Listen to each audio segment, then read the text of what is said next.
Shalom Bapak Ibu Saudara-saudaraku yang terkasih dalam Tuhan Yesus Kristus.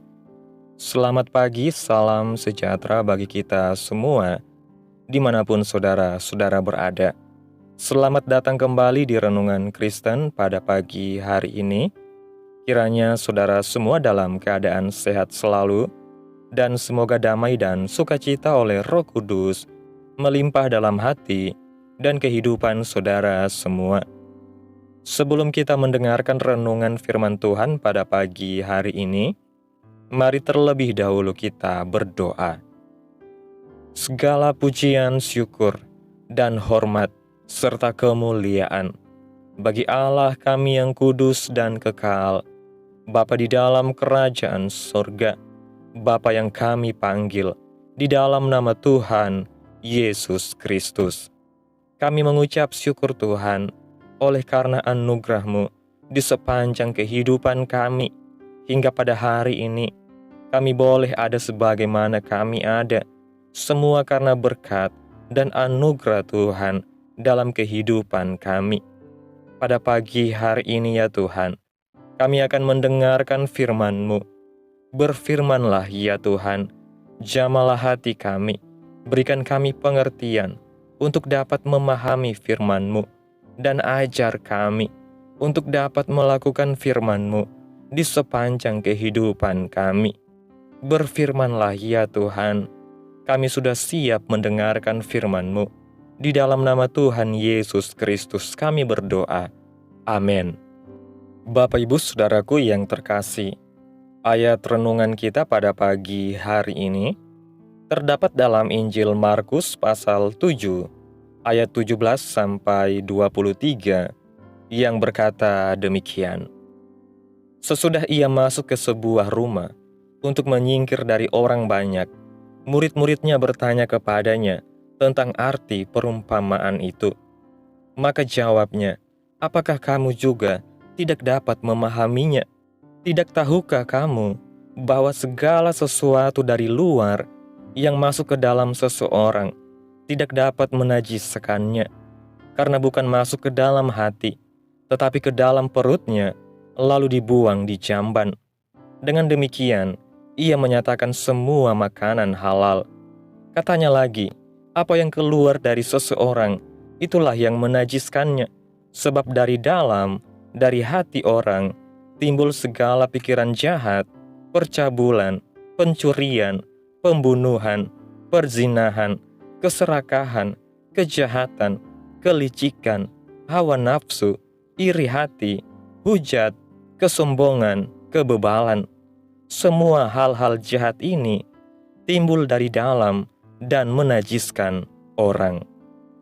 Bapak Ibu Saudaraku yang terkasih, ayat firman Tuhan ini merupakan kelanjutan dari kejadian yang telah terjadi ketika itu dari ayat 1 sampai ayat 16, yaitu ketika orang Farisi dan ahli Taurat menegur murid-murid Tuhan Yesus yang dianggap telah mengabaikan adat istiadat nenek moyang mereka, yaitu mereka makan dengan tangan najis karena tidak membasuh tangan sebelum makan.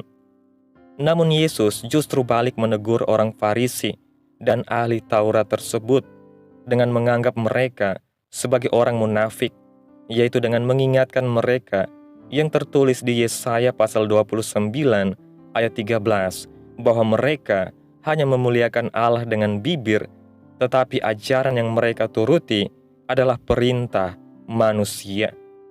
Dan Tuhan Yesus menegaskan kepada mereka, apapun dari luar yang masuk ke dalam seseorang tidak dapat menajiskannya, tetapi apa yang keluar dari seseorang, itulah yang menajiskannya. Kemudian setelah Yesus dan murid-muridnya menyingkir dari orang banyak itu, murid-muridnya masih butuh penjelasan lebih dalam lagi dari perkataan Yesus tadi, yaitu tentang apa yang masuk dan apa yang keluar dari seseorang. Maka jawabnya, "Apakah kamu juga tidak dapat memahaminya? Tidak tahukah kamu bahwa segala sesuatu dari luar yang masuk ke dalam seseorang tidak dapat menajiskannya?" Di sini, Tuhan Yesus hendak memberikan penegasan agar murid-muridnya Jangan memiliki pemahaman seperti orang Farisi dan ahli Taurat itu yang keliru memahami hal yang menajiskan seseorang, bahwa yang dapat menajiskan seseorang itu bukanlah makanan dan minuman yang masuk ke dalam tubuh seseorang, karena bukan masuk ke dalam hati, tetapi ke dalam perutnya, lalu dibuang di jamban. Dengan demikian, ia menyatakan semua makanan halal. Lebih dipertegas lagi di sini, bahwa makanan dan minuman itu akan masuk ke perut dan selanjutnya keluar ke jamban, bukan ke hati.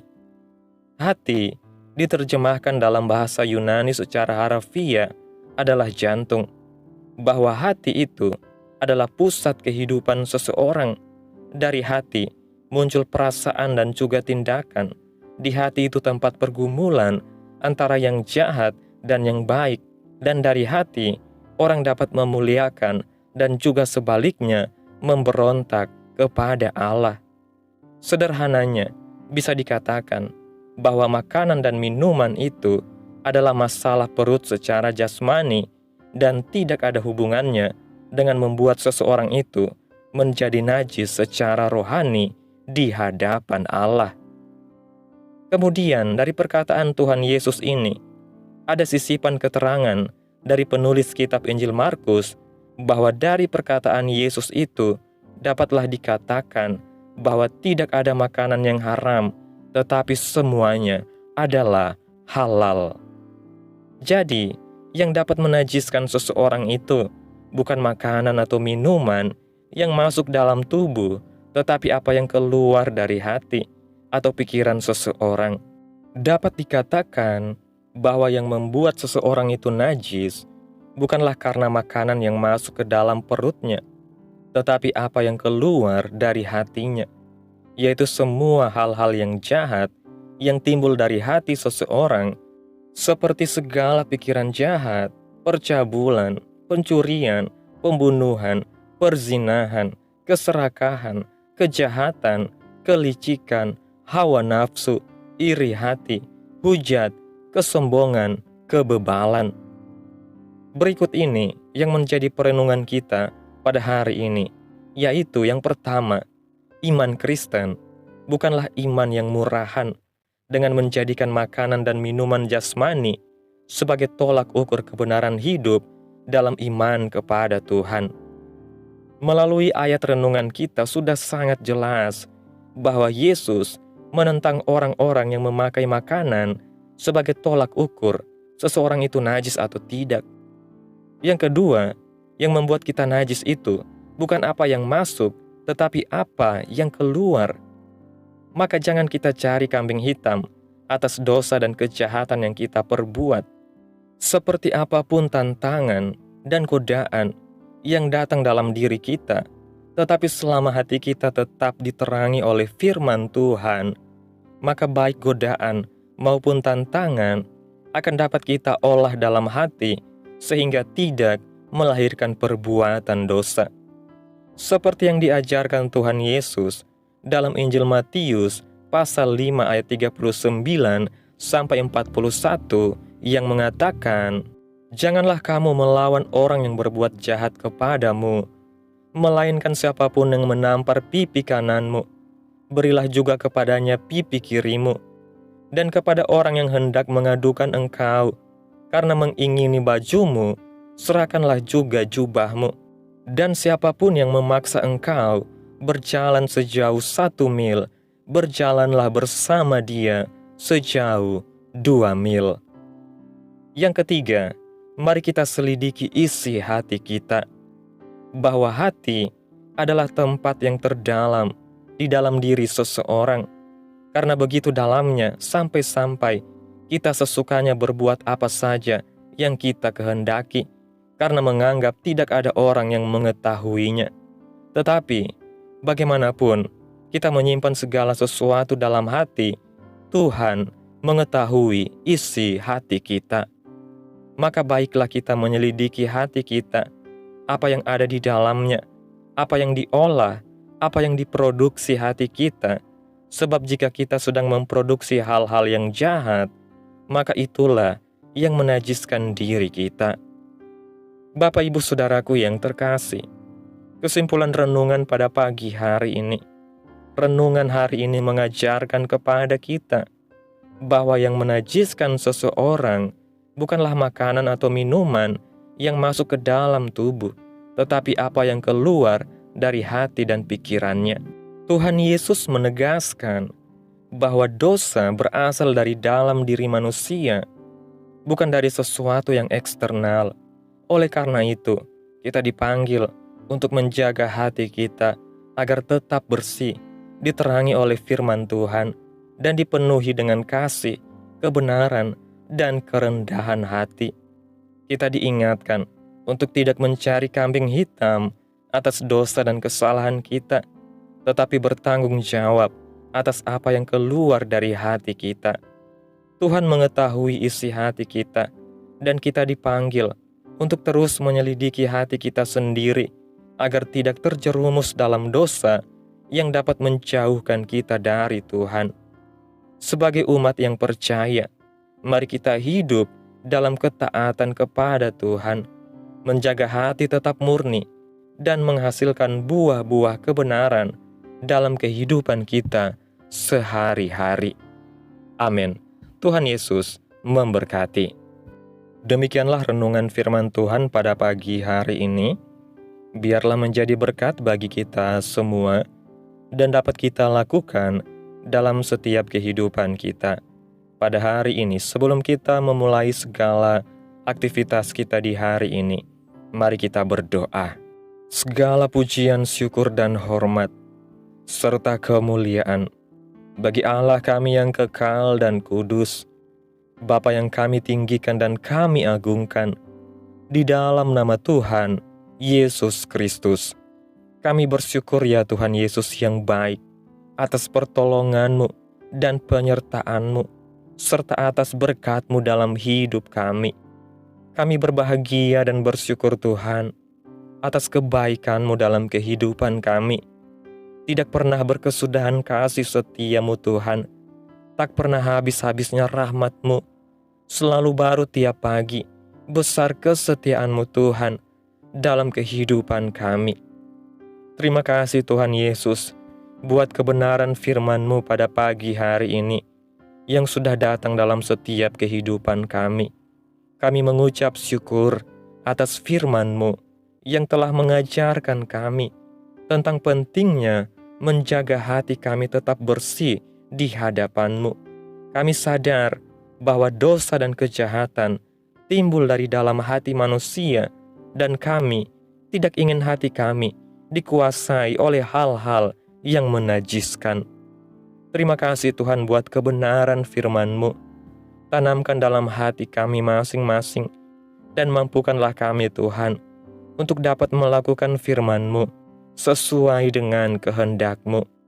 Biarlah perkataan-Mu menyegarkan jiwa kami, menghidupkan hati yang lemah dan lesu, dan membangkitkan harapan dan kasih. Berkati umat-Mu yang sudah mendengarkan firman-Mu hari ini. Berkati di setiap saat, tempat, dan kondisi hidup mereka, agar senantiasa selalu merindukan dan membutuhkan firman-Mu sebagai pelita kebenaran yang memerdekakan dan penghiburan yang menguatkan.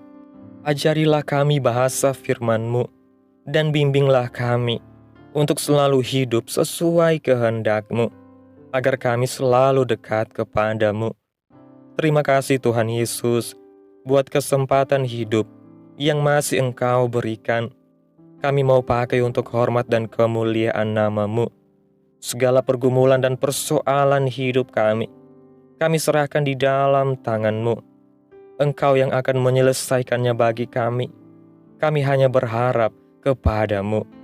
Hamba berdoa ya Tuhan, buat umat-umat-Mu yang sudah mendengarkan renungan pada pagi hari ini, yang saat ini sedang mengalami sakit penyakit, pergumulan masalah, kebutuhan ekonomi. Kiranya Tuhan jamah kehidupan umat-umat-Mu. Sembuhkan sakit penyakit mereka. Pulihkan keadaan umat-umat-Mu. Berkati perekonomian umat-umat-Mu, serta berikan jalan keluar dalam setiap pergumulan masalah yang umat-umat-Mu sedang hadapi. Dan ajar kami Tuhan untuk selalu berharap dan percaya sepenuhnya hanya kepada Tuhan Yesus. Kiranya Tuhan Yesus terus memberkati kehidupan kami, keluarga kami, sanak saudara kami, daerah tempat tinggal kami, bangsa dan negara kami, pemerintah kami. Biarlah semuanya dalam perlindungan-Mu ya Tuhan, dan jadilah sesuai kehendak-Mu yang terbaik dalam kehidupan kami. Pada hari ini ya Tuhan, kami anak-anak-Mu akan melakukan berbagai aktivitas. Kami akan bekerja dan menjalankan tugas tanggung jawab kami. Kiranya Tuhan yang mampukan. Kami serahkan seluruh rencana dan agenda hari ini ke dalam tangan Tuhan. Biar Tuhan yang terus berkarya dan biarkan semua rencana sesuai dengan kehendak-Mu. Tutup bungkus kami oleh kuasa-Mu Tuhan. Hindarkan kami dari segala kecelakaan, mara bahaya, sakit penyakit, orang-orang jahat, kuasa-kuasa kegelapan, iblis, bencana-bencana alam, hal-hal yang tidak kami inginkan. Tuhan singkirkan, Tuhan jauhkan, Tuhan hancurkan, hanya di dalam nama Yesus. Ampuni dosa dan kesalahan kami ya Tuhan. Jadikan kami pribadi yang lebih baik setiap harinya. Jagai kehidupan keluarga kami. Berikan kami kesehatan dan tuntun kami di jalan-Mu yang benar. Terima kasih ya Tuhan. Inilah yang menjadi seruan doa kami. Mari sama-sama kita berdoa. Bapa kami. Bapa kami yang di sorga, dikuduskanlah nama-Mu, datanglah kerajaan-Mu, jadilah kehendak-Mu di bumi seperti di sorga. Berikanlah kami pada hari ini makanan kami yang secukupnya, dan ampunilah kami akan kesalahan kami, seperti kami juga mengampuni orang yang bersalah kepada kami. Dan janganlah membawa kami ke dalam pencobaan, tetapi lepaskanlah kami daripada yang jahat. Karena Engkaulah yang mempunyai kerajaan, dan kuasa, dan kemuliaan, sampai selama-lamanya. Amin. Mari kita terima berkat Tuhan. Tuhan memberkati engkau dan melindungi engkau. Tuhan menyinari engkau dengan wajah-Nya dan memberi engkau kasih karunia. Tuhan menghadapkan wajah-Nya kepadamu dan memberi engkau damai sejahtera. Terimalah berkat Tuhan di dalam nama Tuhan Yesus Kristus. Amin. Selamat pagi, selamat beraktivitas. Tuhan Yesus memberkati.